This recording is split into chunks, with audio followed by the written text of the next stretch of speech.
Godfather bana ntacyo amariye umuziki w'u Rwanda. Godfather nta n'ikintu azawumarira umuziki w'u Rwanda, nta kintu azawumarira. N'abahanzi be b'inshuti ze bose bo ngobo ntabwo ari inshuti zanjye, sinzanabakenera mu buzima bwanjye.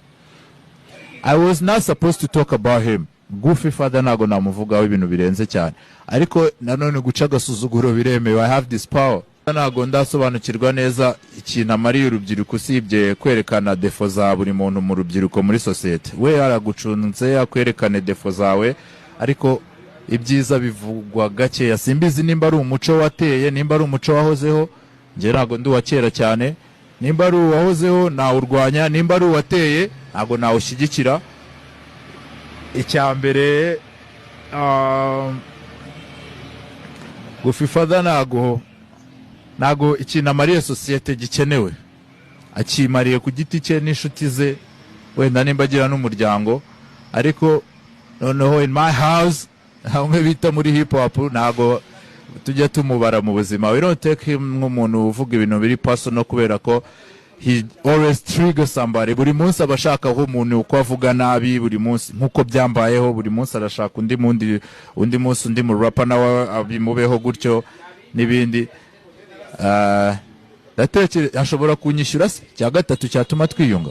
Ashobora nko kunyishyura akankubita nk'amande y'amafaranga y'u Rwanda tu, ayakenyereraho nkamubwira ngo ndamubabariye, nkanamubwira ukuntu ibintu byose mbitekereza.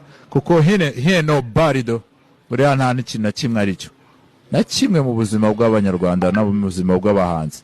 No mu buzima bw'abahanzi njyewe ntabwo ndi umuhanzi wo mu diaspora, njyewe ndi umwana wavuye Nyamirambo, nakoze uko nshoboye. Music yanjye imbeshejeho, iranyubakiye, igiye kunyiza. Nigga, why you hating? Boss wa daje utagikorera ku bwoba dumba. Ariko mukundira, you never knew this. Ntago ugikorera ku bwoba. Maybe you can think twice. It's okay. But bro, ntago fuck with fear. No, I don't kintu ntinya njyewe. Ibyo bibona mu maso yanjye. Yo, through Fifi, my little sister, the Chinya trap power. I can big do that. Time. Bro, I can do that 4 times. Kumbwira ibigambo byinshi cyane. Niga nakazongera kuvuga ku muziki mari. Never ever. Nangaha nago ya propingamo. Niyo yakohereza akantu kahita kijyana nk'ukuntu karakijyanye. Nago didn't you see that? Dialect.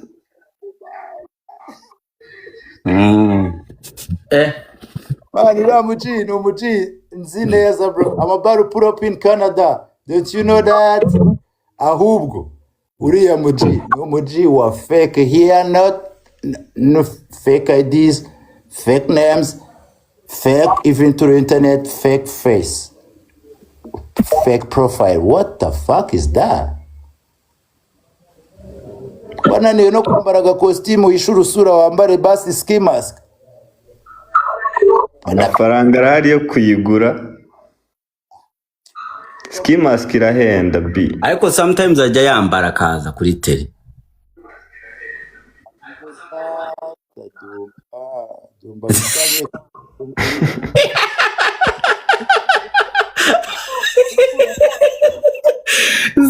No, Godfather hari ikintu ajya yambara sometimes akacishiraho gutya akaza kuri nuza tutamubona ariko acyacyambaye. Ni ikintu. Nakubeshye ku Mana yanjye yo mwijuru.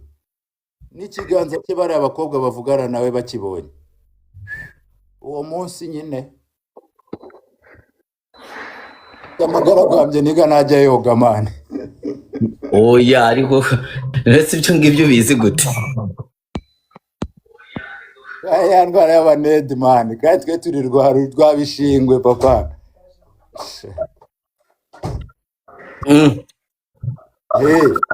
Oro y'ubugoti byatariye yo kuvuga urumva ngo ageze live. Ageze live. Ujuzamwe niki? Icyo wasohoye kampani bwoko ki? uruzina rwo muri movie ngo Goofy Father. Nigga, you a goofy like for real. You can't have a family, you can't have friends. You can't. You're just lying on internet. Kandi twe nakubwiye ngo mu muco wacu nsohoka hano muri kamera uri kumbona nkagusanga ahantu uri. I fuck you up. Ese Bthrey iriya ufite indirimbo yitwa Goofy Father, I think yo muri 2021 neza cyane. iriya ni yiwe. Paras yayo. Dusubire inyuma tuyumve. Neza mbere yo kuyumva abantu bajye kuyumvira kuri YouTube channel yanjye n'izindi platform. Yeah. Tom Close ndamubwira Tom Close. Bazaduteye. Iba instrumental n'indirimbo bita niba arya ni sibeza for byasobanuraga industry yabaye mu buryarya kuva kera ubuhagarariye niyo ngo nje turahitwa ngo Goofy Father. Kubyumva? Yeah. Koko sibeza ubabona bagusanga kuguwe neza cyane ibibazo byaza bakigira hanze aribo babiteye. none ibibazo umuji ararengera akazana ikindi kintu gikomeye cyo guteza ikibazo. Ariko Dumba Kara ibintu ndi kumva Bthrey ari kuvuga njyewe ndamushyigikiye n'ama interview yagiye akora ahandi hantu hose. Ndamushyigikiye 100% kuko sinzi n'umuntu utamushyigikiye ukuntu kereka adakunda music. we umushyigikiye mu buhe buryo we vuga yo take in 1 minute ni umushyigikiye gute mu munota umwe? Impamvu uriya munigamani ni umuntu abantu bandarije neza baretse kugendera muri bimwe by'ibigare bya TikTok. Umuniga yaraje aburisha umuntu wa mbere w'umustar abantu bakundaga wakoraga ibintu byiza arabura, uwa kabiri wa gatatu aragenda abura gute ninde yabuze byagenze gute? abatahanze wowe Dumba nuko utabona ama evidence y'abaniga bari gukora wenda tuvuge biriya bintu bya yamano nubwo atari byiza.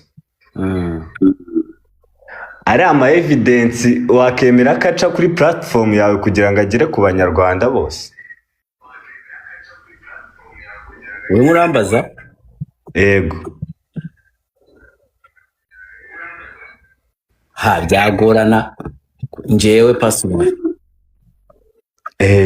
None si cyo kintu kibi gutyo kitwemera ko du following uwo muniga uri gukorera ibyo bintu abahanzi twakundaga mani. Ntabwo nubwo natwe reka ngukira Christian kambaze basi mbafashe gato ya papa. Urwego turiho rw'ubustari. Urwego rwa mbere rutuma dushyira imbere ubumuntu.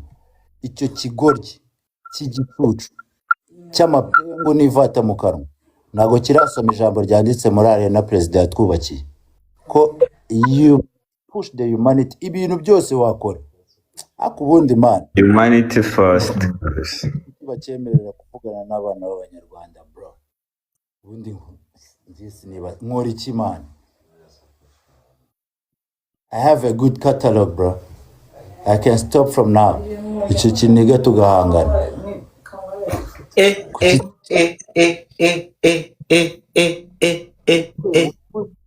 Kubera iki they don't push this nigga out of this? Kubera iki batajya bamufatira man? Kubera iki wo motherfucker bro? Uravuze ngo niba numvishe neza ufite kataloga y'imiziki myinshi ntabwo ukeneye kongeraho iyindi kuva n'uyu munsi ushobora guhitamo kuza ku mbuga ugatana na Godfather gusa ukakiha nk'akazi. Amara gupfa ngahita njya gukora umuziki wanjye n'ubundi nk'Imana y'Imana. 3 albums twazumva umwaka arazifite zirenze. latest song muzongera gushima indi ndirimbo umwaka uraye. Bow. Ndagutinye. Oya dumba uri ishumi yanjye byihorere ntago wagakwiye kuntinya kandi ubizi neza bro kandi real life and real talk in personal you already know what's up.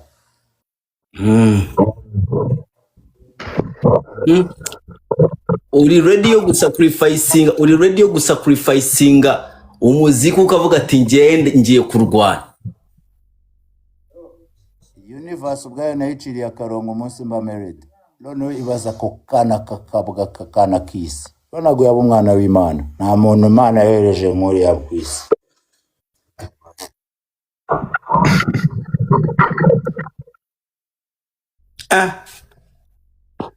Real talk.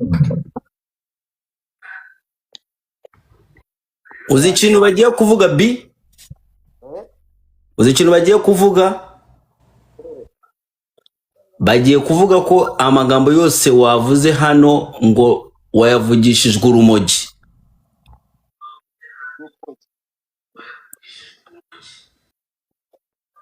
Ogira urakiritse naruretse kera narumwe nyiri umunyeshuri shakera sha. Urumogi rukoze iki? Yaciritse n'ibiki ntabwo rugura nk'amahenesi.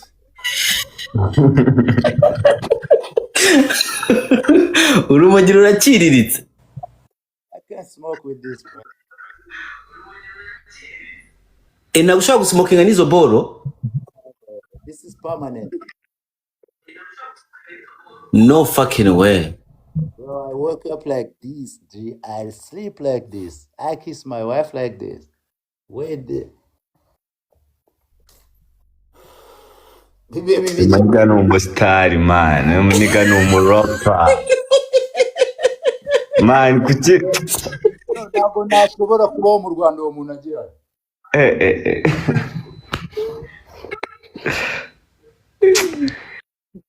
Maniga B. Shout out. Yanjye nanone. Ever.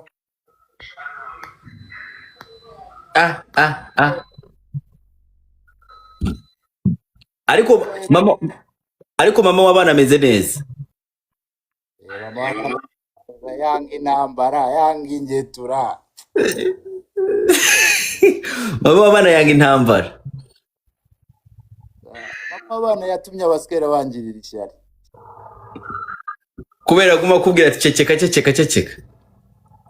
Yo kumubona ngo jewe ndi kumwe nawe kandi koko biteye ubwo. Umba biteye ubwoba da.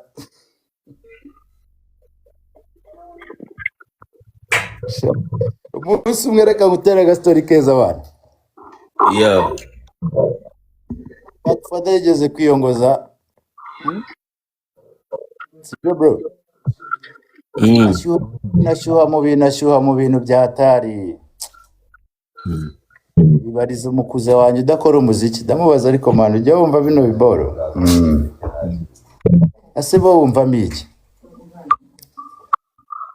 Nalayizinga nk'umunani ubwo bro nta nubwo tugomba gupfa isahani nimba icyo kiji cyaraje kutuvumba kuri entertainment yacu twubatse ako dumba nararenga aho ngaho urabyibuka yuko ibi bintu ukuntu bisa ari Kenya trap yabigize gutya dumba abantu bose bro basutse nkatwe man abantu bose they look like us bro n'umusitari wa mbere na Bruce Melody G afite lax twasanze atagira mubwiza ukuri kw'Imana nawe yadutiye slang igihe kinini cyane tira umwana amagambo uririmba narebe yakoresha ndazana ndi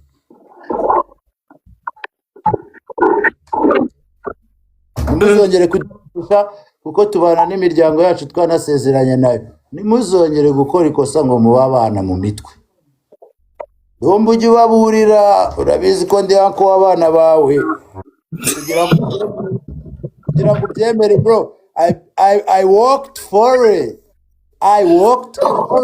I featured their auntie uratekereza yuko papa wowe ukujije kuri ya man isi yose bigukundira bro habaho ikintu tutazi naho kiva na prof nuwo kiriza nuwo gisehera mana kikavuga koko gutya ntago kizongera uri uncle w'abana banje bro naranabikorero I'm really proud of me bro. Yeah Jesus, thank you so much. Real talk bro, nta kintu nigeze ngushakaho nta n'ikintu ndagushakaho mu buzima bwanjye. Nah. I'm still thankful, very grateful, for sure.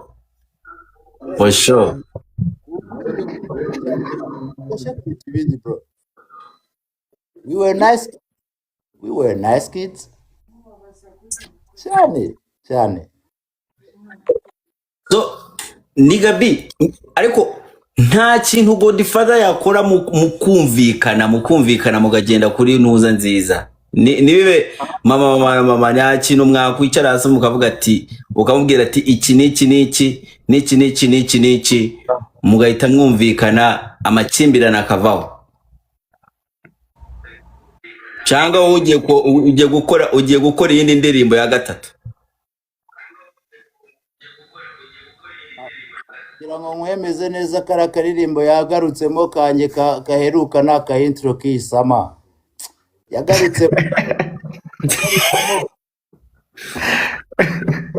Yagarutsemo ndi kumwibutsa ko niba ari TikTok sinzi ni Twitter. I'm gonna shoot you down, bastard.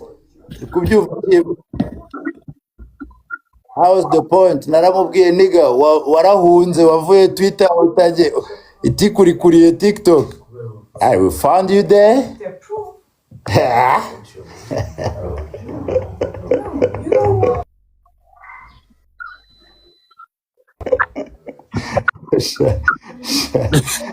Find you there. Yeah. Kandi papa azaba kuri namwirukanye Twitter tuvugishije ukuri. Ko azabihakana. Ntabwo yabihakana niyo yararage si Elon Musk wamuraburije bro yabuze clientele yabuze abantu. Yaketse ko hano ariho yakorera amafuti. But this is my house too. You should know that. This is my compound. I have a house in this compound. You will never survive in this compound. Even if you can have a house, yours, you will never talk shit. Narimwe reka nkubwire dumba wanjye. Papa. With this discipline. Huh? Yeah, I'm losing your sound. Yo, excuse me, sir. Excuse me. Wambaye ekuteri hari ikintu wambaye headphones no? I'm loud. Nabirenze phone nakimennye cyangwa. Ari ukuntu ariko igenda picking up sound gahoro ikongera ikavuga neza. Bari iyo urimo itangira ivuga nabi. Ariko gutyo uri kunyumva ari wenda. Ndakumva mo gakeya yego ndakubwo ngo. Papa, fanbase yanjye. Fanbase yanjye yanyaye. N'abapatriots bose mereye ku nzego zose zishinzwe umutekano w'igihugu boss. Ko nawe ari kwavuga Godfather kwavuga ko nawe afite abapatriots kwa avuga inzego baraganira n'iki. Nakubwiye nzanire yongetura igivuga inavuga izina ku izina. Ivuga igere ni bro mana we avuge izina ku izina abewe murebe koko arabeshya nimba ari umuntu wa mbere mu buzima wabaskeminze no mudage byanyuma umuntu afekinga ibintu bye byose yagera no kuri profile agafakinga nigga we don't watch movies we play movies I'ma play you a movie for you. On your head, bow. Beta nyene. Headshot. Ureka nkubwire nta n'igihe dufite nshakira uwo mudage na nongera umugerageze. nongere muhamagare My people. Bro, try that nigga. That nigga damn ntago yaza ku meza ndiho. Ni imbeba. Wabonye ko abantu bicara ku meza imbeba ziri kuvumba ibitakaye hasi. Ni gutyo bizahora iteka ryose. Kandi nge nzapropingamo ku meza ye nk'umuntu uje gushyingura uje ku kiriyo. Wow. Natinya konje reka nongere muhamagare agitinya konje kumushyingura. Ariko ikigaragara Godfather yatinye kuko nta kuntu yaba atamenye ko iyi live iri kuba. 2 hours zigiye kugera turi kuri live yabuze. Bro, I have Yiyita king wa TikTok. Ibyo bintu murabona ko atari byo. aho kugira ngo abe king wa TikTok mu Rwanda yaba umukomediye tukabyemera.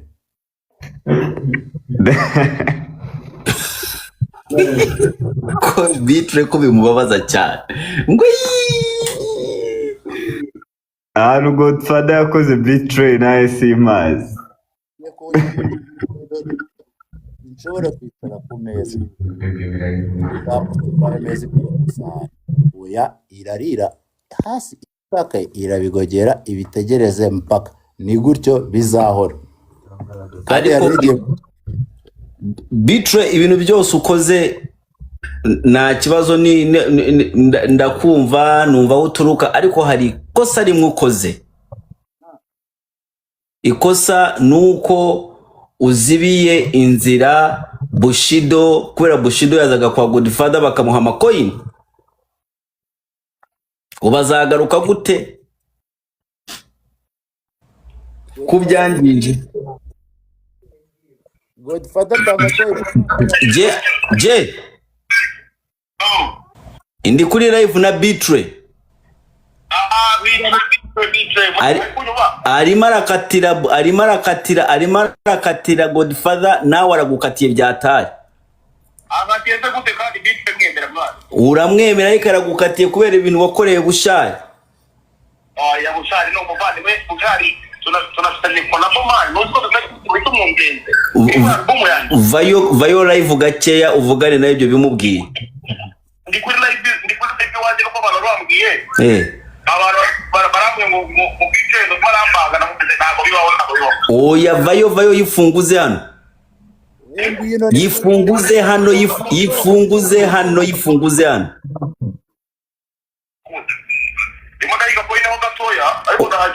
Coin baraza kuziguhana hano baraza kuzikukanda wowe ngwino.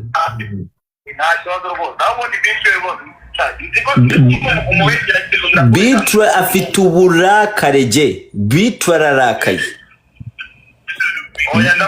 Godfather nawe yahunze nashaka no kuhegera.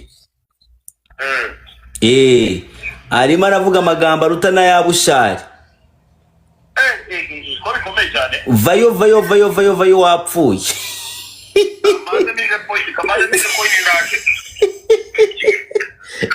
Jena waratinye. Abanyiga batinye. Basunye. Uno munsi murabafite narababwiye ntibakine n'abaraperi. Ushobora gukina na Debeni, ushobora gukina na Bruce Melody, ushobora gukina n'abandi abaraperi nta. Ariko ko hari ahantu hari akarongo ntarengwa boss man. Hari akarongo ntarengwa mu buzima bwanjye kandi nabwo ashobora kwinjirira gatoya nk'umuntu nka dufate nka Christopher dufitanye umushinga. Navuga ariko iyi mbwimoka muri hagati yanjye n'umuji. Dumba. Ubuzima bwacu mwibuke neza ko ubu ari ubuzima bwacu. I've been eating, I've been living through this. aya rero aya meza bro, imbeba zijya gutegereza turi butakare nago zizamuka zivugana n'abandi bantu. Nimba atifiringa nk'imbebe yombwa izamuke turebe. Ni ukuvuga ko ntabwo ushobora kwemera ikintu kikugaburira kugira ngo gipfe gutyo.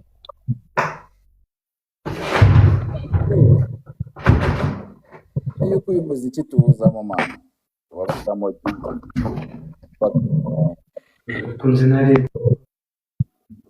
bashiki bacu wabagamo,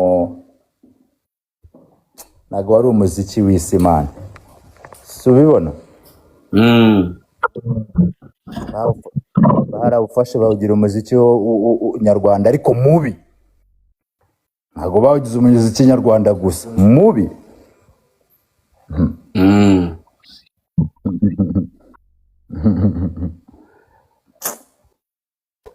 ariko bari ubusura ya muji abayumva arimo arashyigikirwa koko,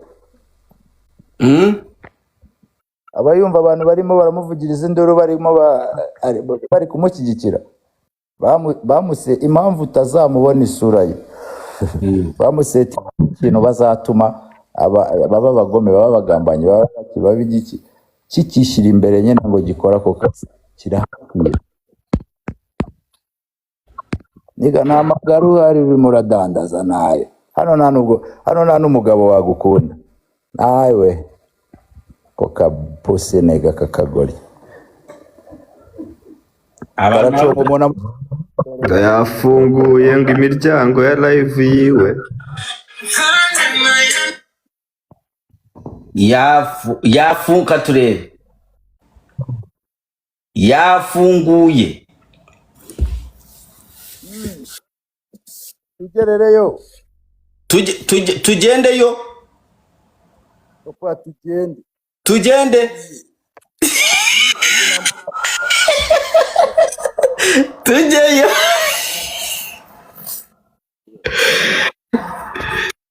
tugende umwami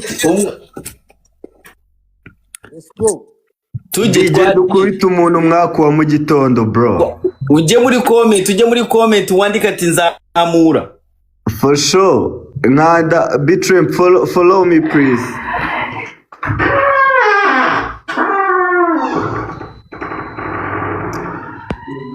I'm a big fan of you. twagiye tujyeyo. Sureba kuri kuvuga gutyo, I have at least 1,000 chrétiens bari ku guki twagiye